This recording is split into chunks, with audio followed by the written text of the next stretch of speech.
আসসালামু আলাইকুম ওয়া রাহমাতুল্লাহি ওয়া বারাকাতুহু।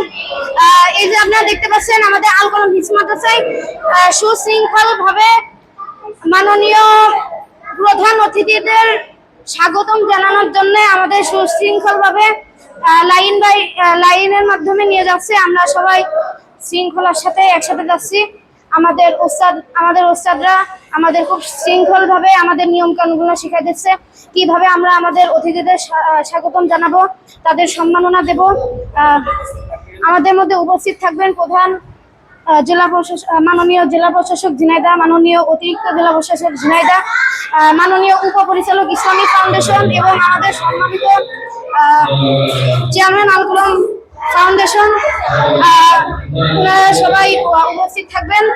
এখন আমরা ওনার আনার জন্য স্বাগত জানানোর জন্য যাচ্ছি খুব শৃঙ্খলার সাথে। আপনারা দেখতে পাচ্ছেন এখন আমরা যাচ্ছি। আমাদের আল কলম হিফজ মাদ্রাসার সকল শিক্ষার্থীরা একসাথে যাচ্ছি তাদের